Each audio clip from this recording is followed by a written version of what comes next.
Assalamualaikum warahmatullahi wabarakatuh. Sebelumnya, perkenalkan nama saya Lina Tria Widianti dengan NIM J1C023111.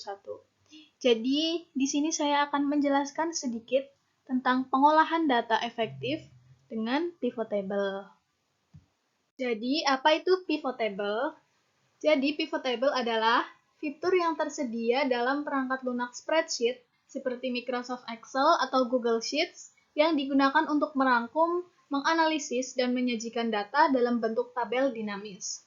Pivot table memungkinkan pengguna untuk mengorganisasi data mentah dalam jumlah besar sehingga lebih mudah dipahami dan diinterpretasikan. Nah, untuk fungsi utama dari pivot table itu adalah yang pertama ada menyusun data, yaitu mengelompokkan data berdasarkan kategori tertentu seperti bulan, produk, atau wilayah. Yang kedua ada meringkas data, yaitu melakukan perhitungan seperti jumlah total atau sum, rata-rata atau average, hitungan atau count, minimum atau min, dan maksimum atau max. Yang ketiga ada membandingkan data, yaitu mempermudah analisis perbandingan antar kategori data. Dan yang terakhir ada menampilkan data dinamis, yaitu data dapat diubah atau diatur ulang hanya dengan menyeret elemen drag and drop tanpa memengaruhi data asli. Pivot table mempunyai komponen utama yang terdiri dari yang pertama ada rows atau baris, yaitu bagian untuk mengelompokkan data secara horizontal. Yang kedua ada columns atau kolom, yaitu bagian untuk mengelompokkan data secara vertikal. Yang ketiga ada values atau nilai, yaitu bagian yang meringkas data, misalnya menghitung total atau rata-rata. Dan yang terakhir ada filters atau filter, yaitu digunakan untuk memfilter data tertentu yang ingin ditampilkan. Oke, jadi di sini sudah ada contoh sederhana format data mentah yang memenuhi syarat. Data ini ideal karena memiliki yang pertama header unik dan jelas. 2. Format konsisten, yaitu angka di kolom penjualan, teks di kolom lain. Yang ketiga, tidak ada baris atau kolom kosong. Pivot table memerlukan data yang terstruktur untuk menganalisis dan menyajikan informasi dengan akurat. Data yang rapi akan membuat proses pembuatan pivot table lebih cepat dan hasilnya lebih mudah dipahami. Nah, yang di sebelah kanan itu adalah hasil dari data mentah yang sudah diinput dengan pivot table. Oke, langsung saja kita ke langkah-langkahnya. Berikut adalah langkah-langkah untuk menginput data ke dalam pivot table menggunakan Microsoft Excel. Yang pertama ada siapkan data dalam format tabel, seperti yang sudah saya contohkan seperti ini. Pastikan data sudah tersusun rapi dengan format tabel. Setiap kolom memiliki header yang unik dan jelas.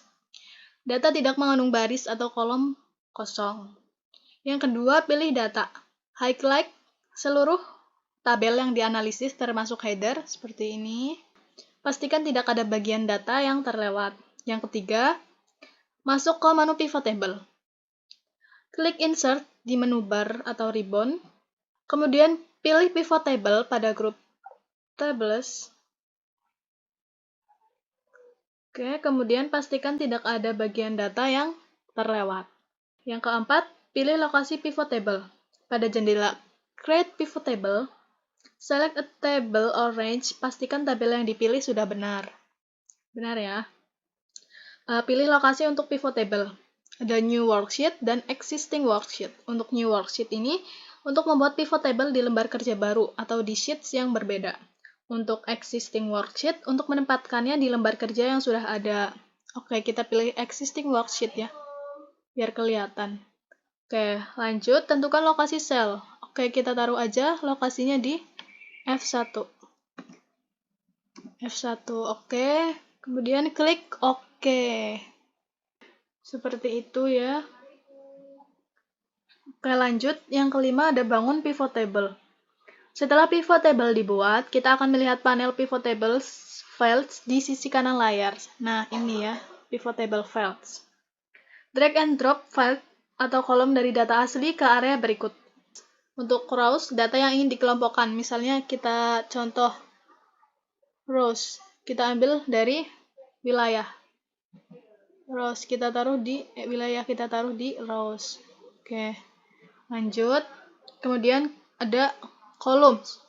Columns yaitu data untuk kategori kolom. Misalnya, kita drag bulan ke dalam columns. Nah, seperti ini. Lanjut, untuk values. Values itu data yang ingin dihitung. Kita taruh penjualan ya di values.